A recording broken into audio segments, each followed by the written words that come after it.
एक दुकानदार ने थोक विक्रेता से 35% और 5% की दो क्रमिक छूट प्राप्त करने के बाद 1600 रुपये अंकित मूल्य वाली एक वस्तु खरीदी। दुकानदार ने फिर अंकित मूल्य पर इस प्रकार बदलाव किया कि 5% छूट देने के बाद भी उसे 25% का लाभ होता है। उसने वस्तु का अंकित मूल्य कितना रखा बताना है। कैसे बनाओगे? 1600 रुपया क्या है? इसका अंकित मूल्य है 1600 रुपया, मार्क प्राइस। इस पे पहला डिस्काउंट दिया 35 का, तो लिया कितना होगा 65, तो 65/100 लिखो। और दूसरा डिस्काउंट कितने का? 5% का, तो लिया कितना होगा 95, तो 95/100। ठीक है, अब यहां से काटो, 2 जीरो खत्म, 4 चौका 16, 4 से काटेंगे 25 बार में, 5 से काटेंगे 5 बार में, 5 से 19 बार में, फिर 5 से काटो 13×5 = 65, मल्टीप्लाई करो 13 चौका 52, 52 19 मल्टीप्लाई करना है। ठीक है, तो 19 दूना 38 का 8, ठीक है, और 19×5 = 95, 3×98 988।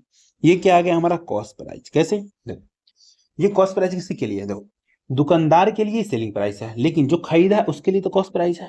तो ये आ गया कॉस्ट प्राइस। समझ रहे हो बात? क्या 1600 रुपये अंकित मूल्य था, उस पर 35% और 5% की दो क्रमिक छूट के साथ कोई आदमी कोई चीज खरीदा। फॉर एग्जाम्पल हॉर्लिक्स ले लो, एक हॉर्लिक्स आपने गए खरीदने के लिए, इस पे लिखा हुआ था 545 रुपया, तो वो वहां के लिए था मार्क प्राइस। दुकानदार ने बेच दिया 500 में, तो 500 रुपया दुकानदार के सेलिंग प्राइस, लेकिन आप जब परचेज करोगे, खरीदोगे, तो आपके लिए क्या हो जाएगा? वो कॉस्ट प्राइस। ठीक है, यहाँ पे कोई कंफ्यूजन बिल्कुल भी नहीं होनी चाहिए। अब यहां से क्या निकाल लेंगे?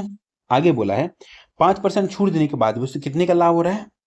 25% का। देखो हमारा सीपी कितना है? 988। इस पे लाभ कितने का हो रहा है? 25% का। क्या लिखोगे? 125/100। कट रहा है तो काटो, कट जाएगा। देखो 25×5 = 125, 25 चौका 100, 4 से काटो, कितने बार में चला जाएगा हमारा ये? हमारा चलेगा 1696। चलो 4×2 = 8, शॉर्टकट काटो। ठीक है, 4×2 = 8, उसके बाद कितना? 4 चौका 16, 4×7 = 28, 247 × 5, 5 से मल्टीप्लाई करो, 7×5 = 35 का 5, 4×5 = 20, 3×23 का 3, 5×10, 2×12, कितना हो गया हमारी? ये 1235 रुपये। ये क्या आ गया? हमारा सेलिंग प्राइस आ गया। ठीक है, अब यहां से क्या निकाल सकते हैं? Mark price. कैसे निकाल सकते हैं? आप लिखो मार्क प्राइस। आप सभी को पता है मार्क प्राइस पर ही डिस्काउंट मिलता है। तो बोला है दुकानदार ने फिर अंकित मूल्य पर इस प्रकार बदलाव किया कि 5% छूट दिया। तो छूट किसे देगा? छूट ऑलवेज मिलता है मार्क प्राइस पे। अगर आपको इसमें थोड़ा भी दिक्कत हो रहा है ना, एक बार जाकर के डिस्काउंट का पूरा प्लेलिस्ट पड़ा हुआ है, एक बार जाके चेकआउट कर लेना। ठीक, तो 5 का छूट दिया तो कितना लिया होगा? 95/100। छूट देने के बाद क्या करते हैं? बेच लेते हैं, तो मतलब सेलिंग प्राइस हो गया ये हमारा एसपी। इसके बराबर भी एसपी कर दो, सेलिंग प्राइस। सेलिंग प्राइस कितना है? 1235।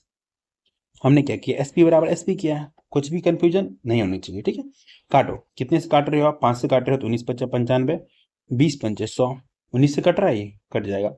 कितने बार में कटेगा हमारा ये?